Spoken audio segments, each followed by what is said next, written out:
Bon, ici on prend f de x comme le log népérien de sinus x. On va calculer f' de x. Pour cela, bon, on considère que ça c'est une fonction composée. Alors la dérivée d'une fonction composée, on va le faire par une dérivation en chaîne. Donc f de x est égal à ln u de x. Alors df par rapport à dx est égal à df par rapport à du fois du par rapport à dx. Alors ça c'est 1 sur u et ça c'est u'. Donc la dérivée df par rapport à dx est égal à u' sur u. Donc dans notre exemple, f de x est égal à ln de u, et puis u, ce n'est rien d'autre que sinus x. U', c'est cosinus x, et si on remplace f' de x, c'est-à-dire dans la formule de f' de x, qui est là, donc U', c'est cosinus x sur sinus x. Alors le résultat, c'est cotangente x. Donc la dérivée de cette fonction est égale à cotangente x. On continue par un autre exercice. Donc ici, on a la fonction f de x est égale à la x, c'est une fonction exponentielle. On va calculer f' de x, la dérivée de cette fonction. Alors, faites attention que a est égal à constante. Pour ne pas confondre avec une variable, je prends d'abord a est égal à 2, là. Donc, comme ça, je suis sûr que personne ne se trompe. Donc, f de x est égal à 2 à la x. Et puis, on va finalement, quand on trouve le résultat, on va le remplacer par, on va remettre a à sa place. Alors, là, je mets un ln derrière de chaque. Donc, ça fait ln de f de x est égal à ln 2 à la x. J'utilise cette propriété, c'est-à-dire ce qui est à l'exposant ici, là. Je peux le ramener derrière ici, donc je l'utilise, et puis ben voilà que je trouve ln de f est égal à x ln de 2. Alors, tout ça, je considère comme u de x, donc u de x. Et je sais que du par rapport à dx, c'est le logarithme des, par exemple, ici comme logarithme népérien de f, ça fait 1 sur f. Donc, du par rapport à dx, ça fait 1 sur f fois f'. Donc, f' sur f est égal à, la seule variable ici, c'est x. Donc, ça fait juste ln de 2. Alors, je cherche f'. Donc, pour f', je considère juste ces deux derniers termes, donc ces deux-là. Et puis, à partir de là, j'en déduis que f' est égal à f de x fois ln de 2.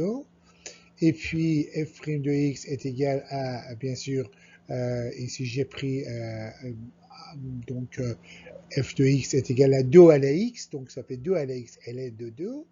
Et puis, je vais remplacer la valeur de 2 par a pour généraliser.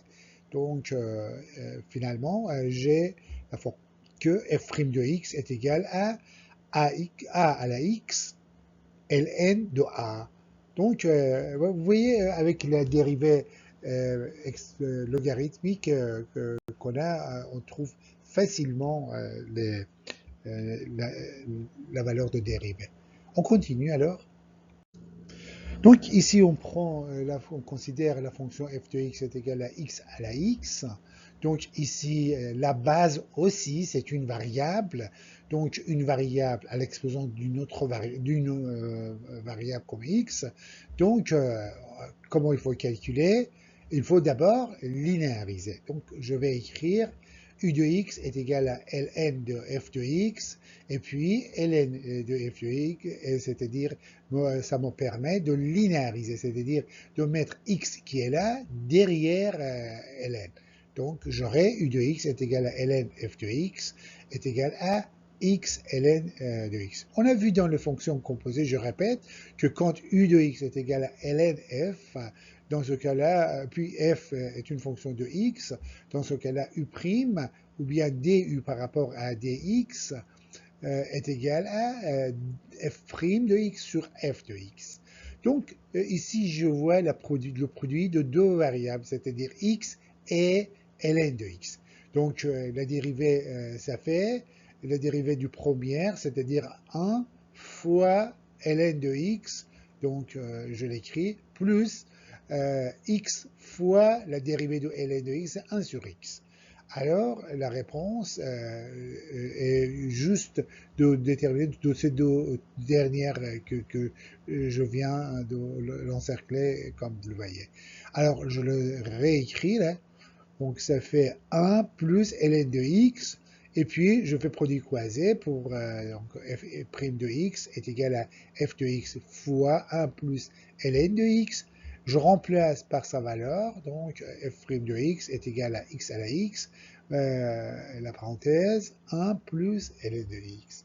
Donc, voilà les exemples qu'on pourrait donner pour les fonctions exponentielles. On continue à voir d'autres exercices avec lesquels, le logarithme, on va les résoudre facilement. Ici, on a la fonction f de x est égale à cosinus ln de x. Alors, on cherche f' de x. Alors, vous voyez, c'est une fonction composée. Alors, f de u est égal à cosinus u. Et puis, f' c'est-à-dire u est égal à ln de x. Alors, du par rapport à dx est égal à 1 sur x. Et puis, df par rapport à du est égal à moins sinus u. Tout simplement, il faut les remplacer. Donc, j'écris la dérivation en chaîne. Donc, df par rapport à dx est égal à df par rapport à du fois du par rapport à dx. J'ai déjà tous les valeurs, donc je les mets à leur place. Donc, ça fait moins sinus ln de x fois 1 sur x. Alors, le résultat final, f' de x est égal à moins sinus ln de x sur x. Et finalement, un exemple que on va traiter ultérieurement, c'est y à la x est égal à x à la y. Donc, pour ça, il faut voir les équations ou les fonctions implicites. Donc, on doit faire une autre vidéo pour ça, pour toutes les fonctions implicites qui est en elle-même un chapitre. Donc, pour calculer, bien sûr, la dérivée des y par rapport à dx. Donc, on les voit dans les équations implicites. Ben, je vous remercie pour suivre jusqu'ici. Et puis, la prochaine partie, ce serait ce genre de fonction.